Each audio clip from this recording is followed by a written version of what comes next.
to shape destiny is within all of us.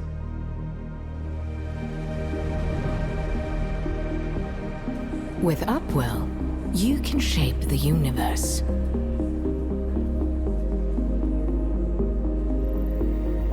Unlocking the potential of the stars and planets you call home has been the unwavering focus of our finest minds. And now, we stand on the cusp of a new era.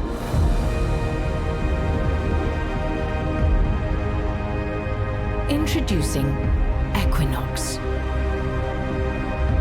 An unrivaled suite of solutions for a new age of colonization. Revolutionary structures that offer unprecedented system-wide control, all operated and maintained by an efficient and skilled workforce.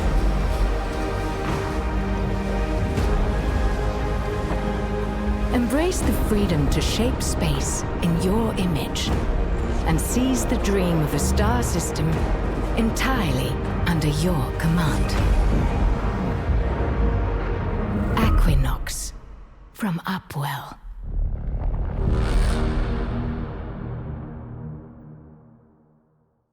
And we are live. Welcome everyone. I am CCPB and you're tuning into the first in-focus video for Equinox, the expansion coming on the 11th of June. With me is CCP Trash Panda. Welcome. Hi. Thank you for having me. Just for the people at home, I'm going to give a bit of context who you are. You are a producer for the team that's currently working on all of these structures that are coming. Correct, yes. And we have had lots of questions and ideas of where this could be going. We're going to try and put most of them to rest. We're going to talk about what we're hoping to get out in the expansion. And this is going to be quite a long chat we're going to have together. Yeah, here. definitely. First of all, how are you feeling? I'm pretty good. Yeah. There's a lot... I know you guys are crazy swamped. Yes, there's a lot happening over the next couple of weeks. So it's been like... crunch time, try and get everything out. Yeah, well, we try to avoid crunch, but there's definitely a lot happening. And also, it's like, I want to make sure that I spend some time to be able to talk to you and talk to the people. So like the feedback we've gotten is insane. I don't know if you see in front of me here. It's a little intimidating, but we have pages and pages of things that we want to try and cover today. I'll do my best to help if I can. Some of this stuff, let's keep everyone at home in the clear. This is all still in production. Some of these things might change. Some of the scopes might move a little bit. But let's start with colony resources. Yes. We have colony resources coming to EVE Online that have never been there before. As people can see on the screen now, this is power, workforce, and reagents. Yes. Can you talk to us a little bit, first of all, what is power and how can Capsuleers tap into it? So power is essentially one of the backbones of these three resources. It's what's required for pretty much all of the systems to be able to work. It can be gathered by harvesting from plasma, storm, and gas planets, but it has to be used from a orbital skyhook. So we will talk about the orbital skyhook in a bit, but it will become available to the new sovereignty hub, and then players will be able to distribute the power to different upgrades, and then based on a priority system, then the upgrades will go online for the power. It can also be, there's a little bit that comes from the sun as well. So the type of sun actually does matter in the system itself. Like there's a variable amount, but it doesn't actually matter. So this is when we say we're adding topology to EVE, this is kind of the core of it at the beginning.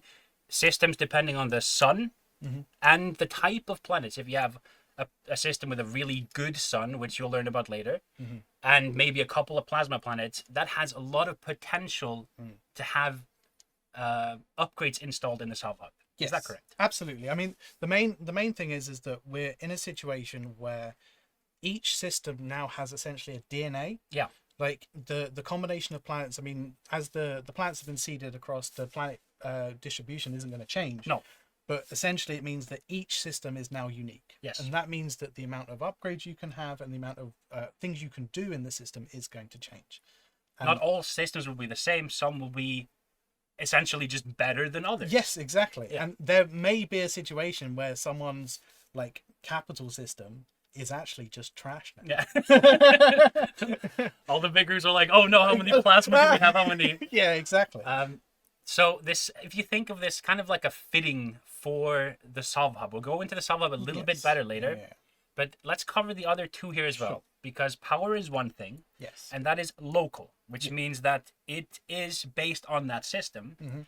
But the upgrades, they're also going to need workforce. Correct. Yes. And that is something that you can route in from nearby systems, correct? That is correct. Yeah. Can you talk a little bit about what that means? Sure. So maybe Where do they come from, first of all? Workforce. So the workforce comes from planets that are temperate, oceanic, and barren. So those are actually quite sort of more from the barren side. There's actually quite a lot of those planets. Yeah. There's significantly more gas planets than anywhere else, but barren are also quite popular. But essentially, workforce comes from planets, and it comes from the skyhook. Yep. Like, it's essentially similar to power, except as you mentioned, the workforce can be routed from planet or from system to system. Now, this does mean that when there are upgrades that do require a fair amount of workforce, you can then import from other systems into this one.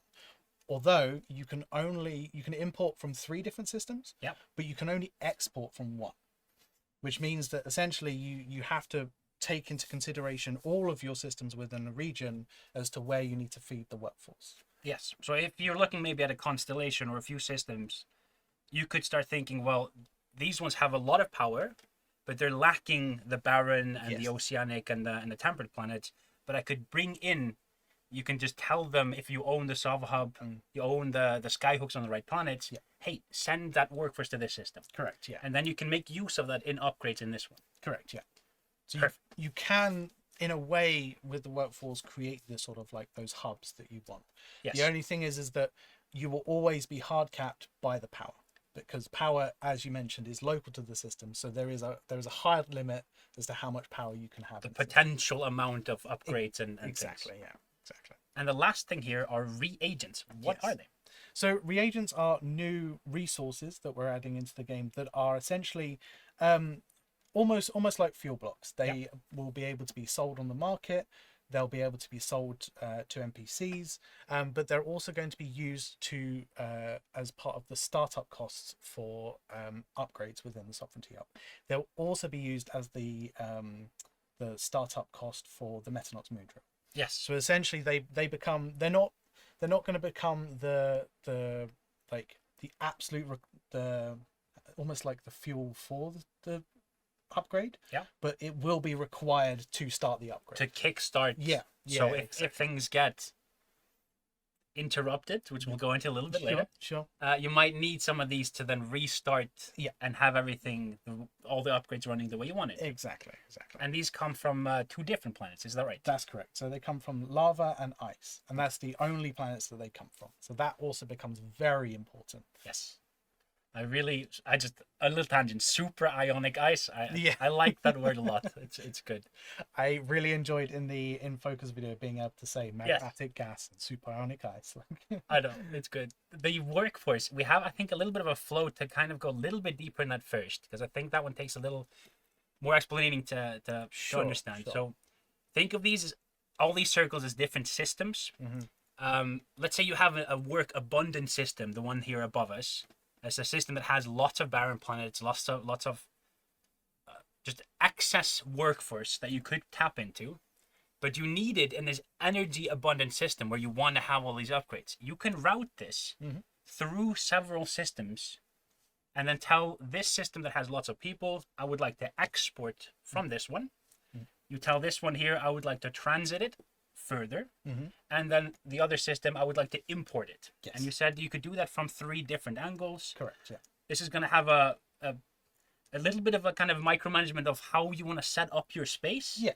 And it's also going to dictate where you actually, like you say, have the upgrades that you want. Yeah, absolutely. And it also means that you may want to dedicate one particular constellation to doing one particular thing. Yes. And then another to another based on the workforce requirements of those upgrades. And the reason people will go through planning and prepping all this is because the sub-hub, if we can go over to the sub-hub for a second now, this is what you're actually going to be using to upgrade and install the upgrades in. Correct, yes. Could you talk to me a little bit about the sub-hub itself?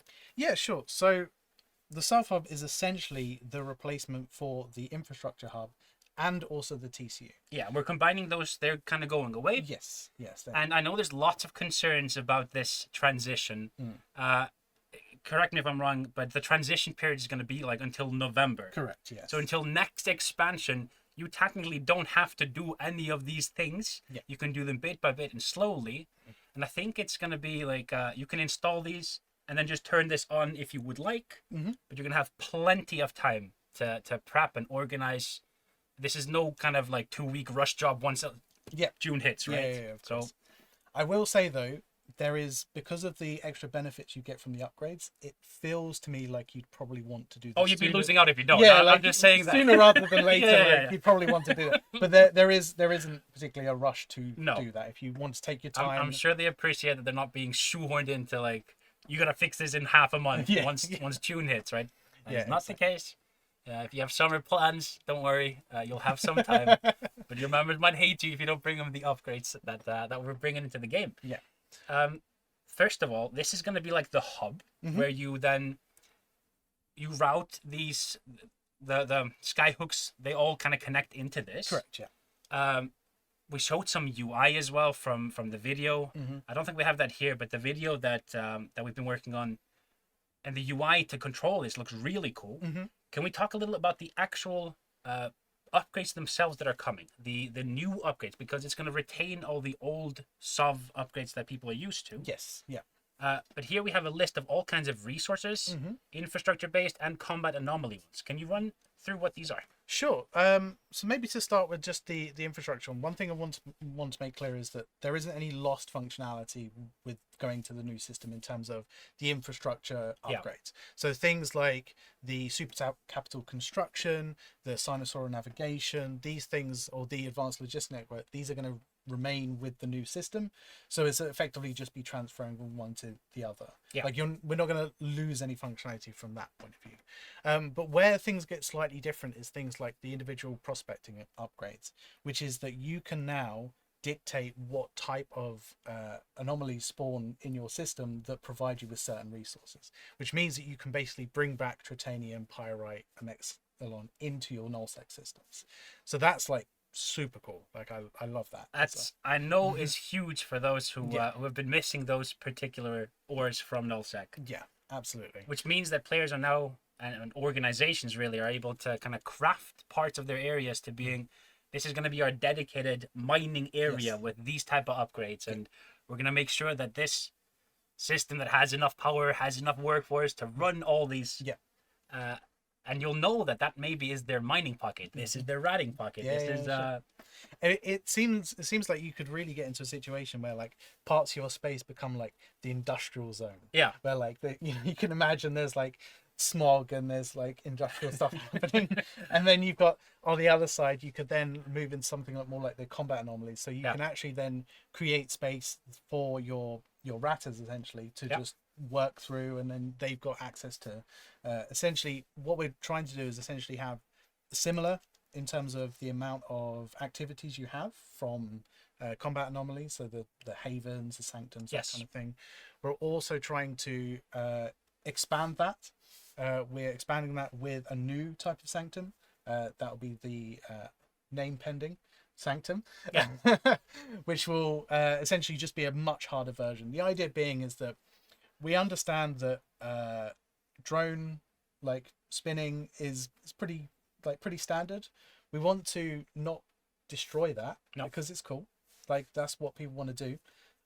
But then we have the option for you to go a little bit harder, maybe sort of marauder, that kind of, and then you can have a much better reward, but you've got to put a little bit more effort into the actual like the anomaly itself. Yeah. So I think that to me is super cool, because you don't want to kill Nullsec. No, and the current ecosystem of what people go out and hunt, but you kind of want to have greed push them into something bigger, better, and I can make more if I do this instead. Yeah, exactly. So that's kind of where our mindset is and where we're trying to push, and that's why the new sanctum is there. Is that kind of like first step in more engaging content for the player who actually wants to engage in the shooting of NPCs. Yeah, but also more reward and more risk.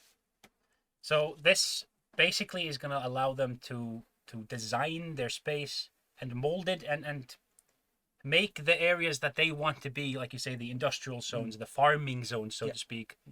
And others are going to realize that they can mess with this as well, right? We talked about these are kind of strategic objectives as well. If we look at the raiding of skyhooks. Yes, sure. Can we talk a little bit about that? If we grab up the raiding skyhook, or just the skyhook itself. Just the skyhook itself, yeah. This is what it's going to be. First of all, upgrading Pokos. Let's clarify that you don't need to first put a Poco to then upgrade this. This is not like an extra gantry level on top. Correct, yes. If you currently have Pokos and you want to anchor this and you own the Poco that's there, the other Poco will disappear and this will be in its place, right? Correct, yes. But you can also go to an empty planet and just plop down a skyhook. Correct, yes. That's right. It will still retain the same functionality as a Poco, though. Can you talk a little bit about that? Is there any difference at all? I mean, so essentially, this being the workhorse of the new resources. Yeah. All the player will do by deploying a orbital skyhook is just allow you to access the new resources. Yeah. In terms of planetary interaction or industry, there's no change. No. This will become the point at which you interact with the same interface that you had previously. Instead of going to the Poco to pick up your PI, you're going to warp to this and interact exactly the same way to it. Exactly the same way, yeah. But this can also be raided, not for the PI, yes, but for the resources, specifically the supraionic ice and the magmatic gas. Yes, yeah. How does the raid take place? Sure. So, I mean, the first thing to note is that you really want to pay attention to the lava and ice planets. Yes. Because those are the raidable. Yeah, you can't raid the ones with the workforce in. You can't just go and steal workforce from one place and yoink them. You can't take power either. No. The raidable part are the ones on the ice and lava planets. And I know this slide here says all kinds of things about notifications. This might get pulled out, just to clarify. But the flow of actually starting the raid is basically locked in. You have to shoot the shield. Can you talk a little bit about that? Yeah, sure. So essentially, you need to bring a ship that can do enough DPS to bring the shield down to 10%. Yeah. At that point, we then look at more of an ESS style heist where you link to the skyhook itself. Yes. From there, you then have to stay within a 30-kilometer range. Yeah. You can't be cloaked at this point as well. You have a debuff put on you, which is that you can't warp, you can't cloak, you can't do any sort of like hijinks like ejecting or using filaments, that kind of thing. There's also a speed limit that's put on the ship of 1,000 meters a second.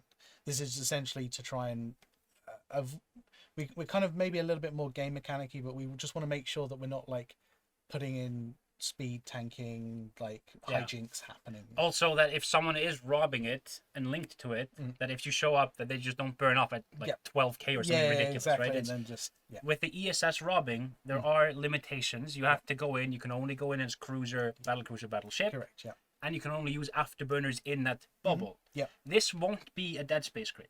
This will just be a grid on a planet next to the skyhook. Yeah. Yep. When you link to it, once you've and the shooting of the shield, this is so that people don't show up in like an untanked stabber like they do with the ESSs, right? Exactly. But there is another thing that happens when you link. Yes. Which is that because you get all these debuffs on you, you can't warp off once you're linked to it. It's a 30 kilometers radius. You have to stay inside. Like I said, you can't cloak, can't eject, can't do any of those hijinks.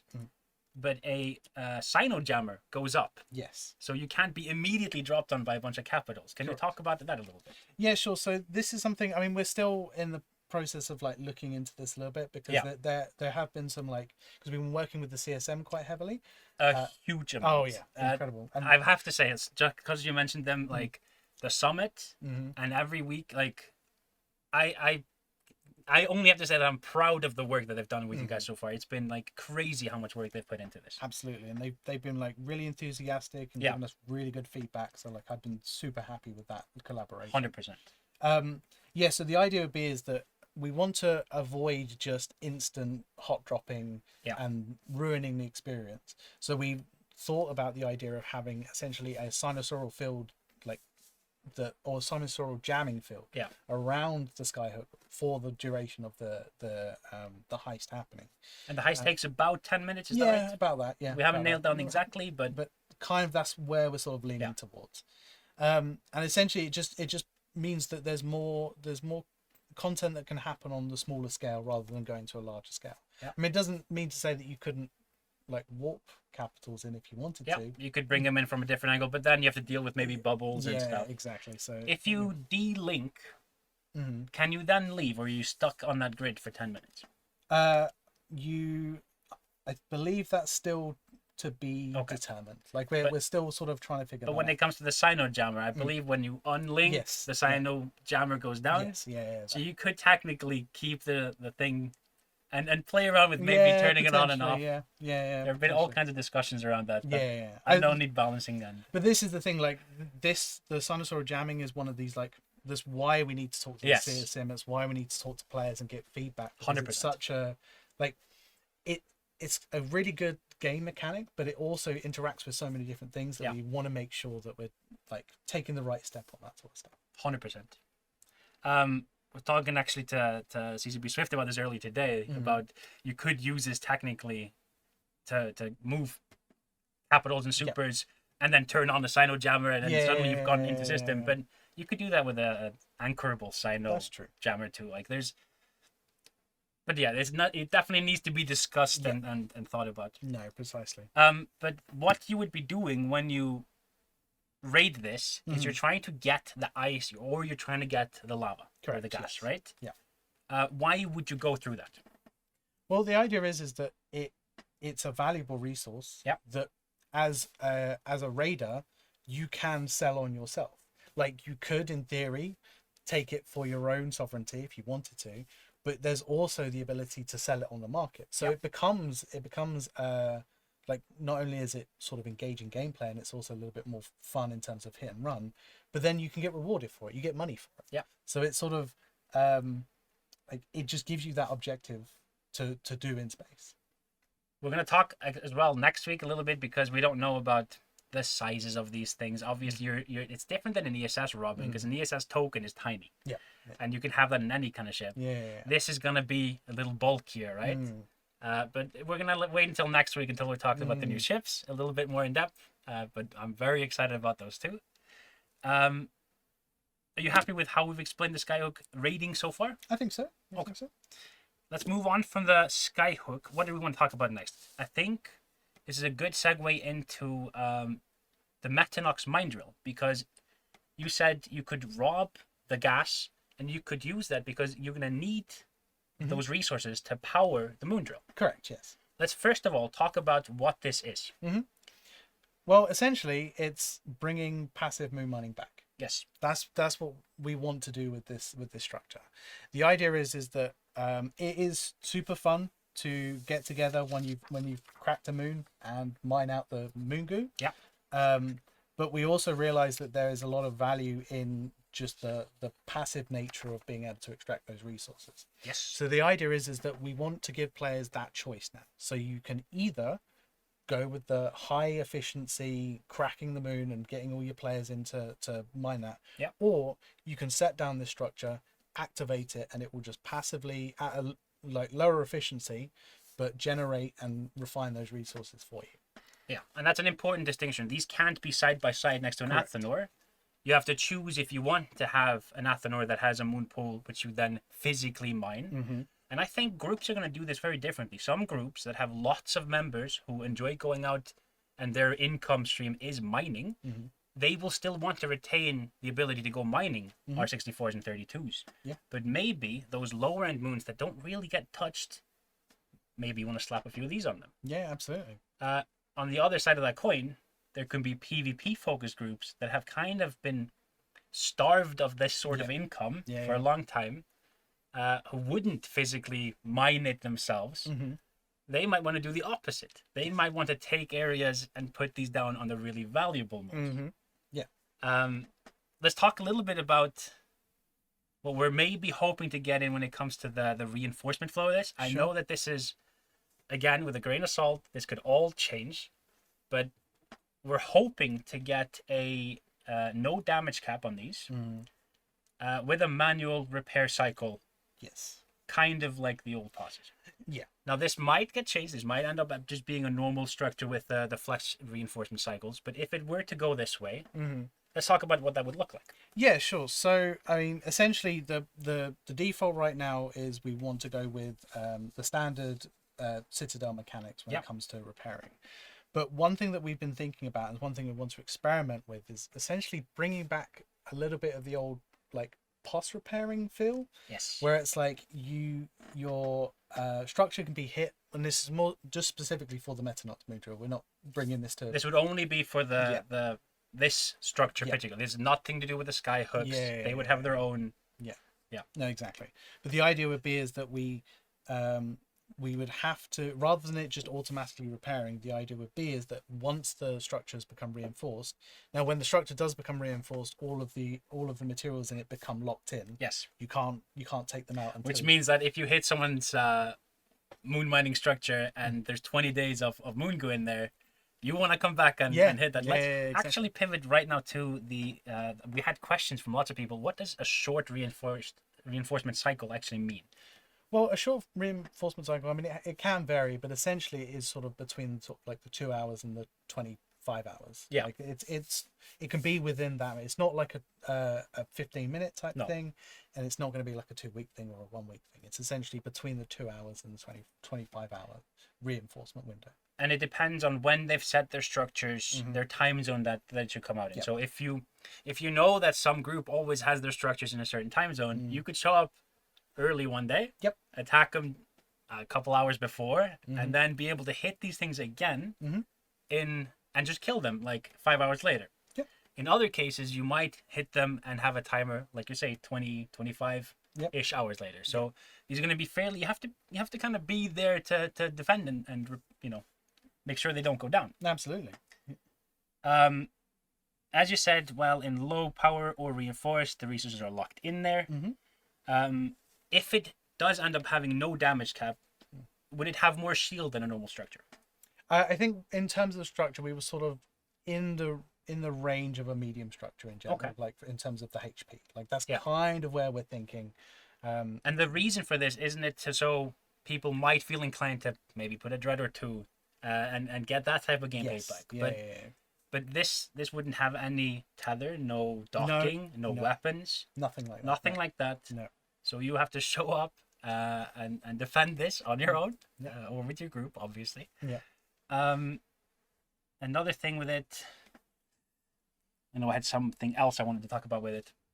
Oh yeah, if it ends up being something that you manually repair, then whether you repair either armor or shield, it would get fixed. That's somewhat the idea of so it doesn't shoehorn you into a shield repping fleet every time you're repairing one of these. You could show up maybe with an armor fleet, and if you repair the armor to full, it would then fix.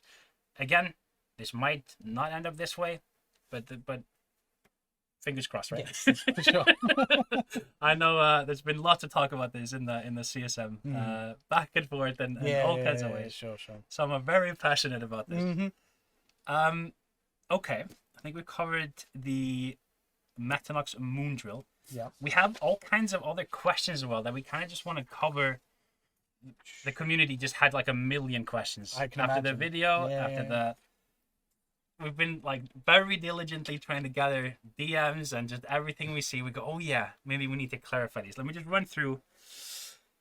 Transitional period for Saab, we've covered this. Yes. If we recap this, how long will people have to decide if they want to opt into this or if they want to, immediately jump on this? Yeah. So the idea is the transition period is between the expansion day and the next expansion day. So they'll have like half a year, essentially, of deciding when they want to give their members all these good new things, right? Push your leaders to. I mean, you're not gonna sit there and not have all the good new stuff. Right? No, exactly. We talked about the ESS grid mechanics and how it differs to skyhook. Yep. The robbing and the differences there. We've covered the moon drill versus active mining, that they can't be on the same place. Yep. Mining dungeon size, actually. We didn't talk about that. One of the upgrades that we're going to have, you talked a little bit more about the new combat anomalies, but the new mining ones, they're going to be quite large, aren't they? Yes, massive. Both the rocks and the size of the belts. Yeah, absolutely. One of the sort of design principles that we wanted to bring in is almost like the locust mining fleets of old. Yeah. Where you start from one end of the belt and you move all the way to the other end. And the idea is that they're so large that you can actually walk within them. Yeah. So they're something in the region of like 200 to 300 kilometers long, which means that like you can there's a lot of gameplay there that can happen. But the idea is that they're more they're massive, but they're also really long. And you'll also feel that progression as you're chomping Yes. through all of Yeah, these. yeah, yeah. On one end, you're working your way through the belt the whole way. And it also feels really nice because then if you want to bring in something like a capital, like say a Rork, you have to move the Rork or you have to move the Orca around, because you can't just like stamp in the middle and then like you've only got a limited amount that you can go because obviously the range of the drones or whatever.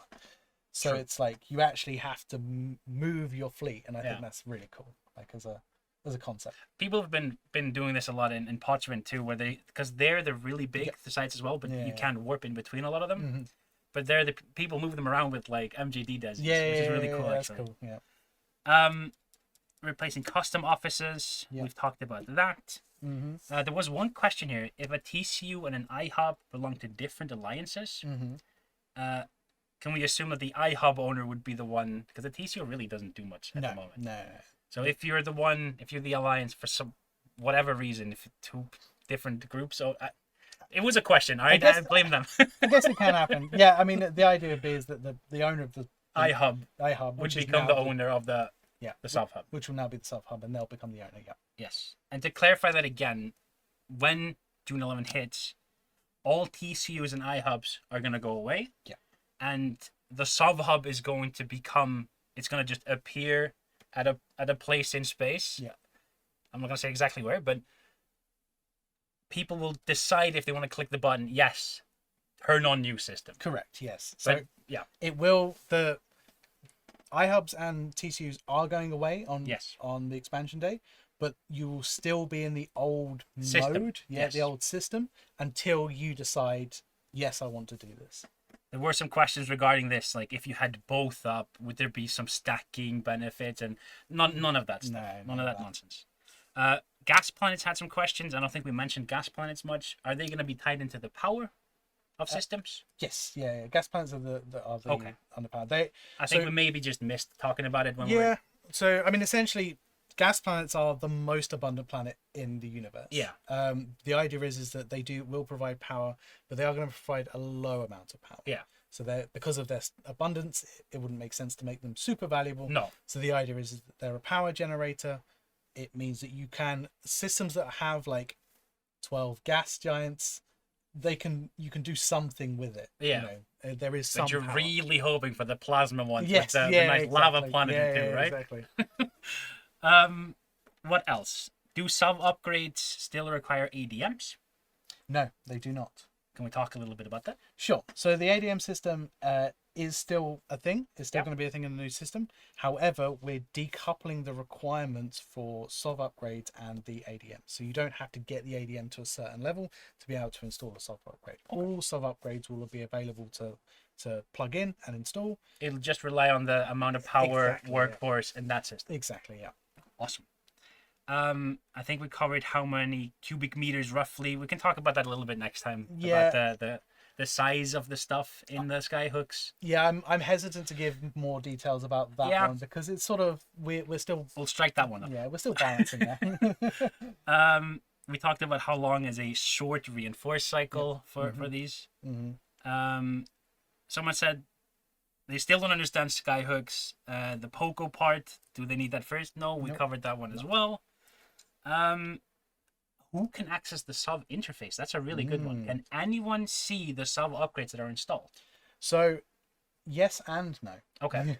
So the idea is that with the sub hub, there is a component which is that the upgrades are visual on the sub hub itself. Yes. You can So these things you're seeing, these aren't just they are the upgrades. Yes. So you can go to it and look at it and be like, oh, this has that. This has these upgrades in it. Is that exactly? Is that what you want people to physically go there, look at it with their eyeballs, and go, ah? Yeah. they have these upgrades. Exactly. But as for the actual interface itself and also making the decision, that's purely based on the corp roles. Yeah. So, you know, as the standard iHub corp roles work now, they work with the new software. Will it be the same for the skyhooks as well, as in seeing how much is in them? Yes. Like, will you know that this one here is ripe for attacking and robbing? Because when it comes to ESS robbing, you can always see that, that system 3 jumps away has 100 mil in it. So I'm going to take the time to go there. For this, you'll see somewhere, this ice skyhook is worth robbing right now. Yeah, correct. Yeah. Perfect.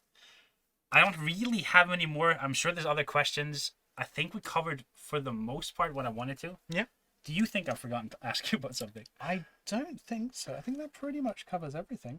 At least everything for this particular segment. Yes. I know there's way more that's happening in Equinox. Yeah, this is the first of, like, if you guys remember how the last 3 expansions took place, we had weekly video blog stream where we dove into each part. This is just the first one. So there's next week we're going to talk about ships. The week after, you wait and see what we're talking about there. I'm really happy with the amount that we managed to talk about. Just again, grain of salt, some or much of this could still pivot and change. But this is what we're hoping to get at. Correct, yes. I know you're incredibly busy these days, so I'm not going to take any more of your time. I'm just going to thank you so much for coming on the stream and giving everybody time. Of course, happy to do it. And yeah, good luck. I hope you manage to get all of this in. Thank you. Thank you. I think with that, we're going to call it here, and we'll see you guys next week. Thank you, and yeah, goodbye.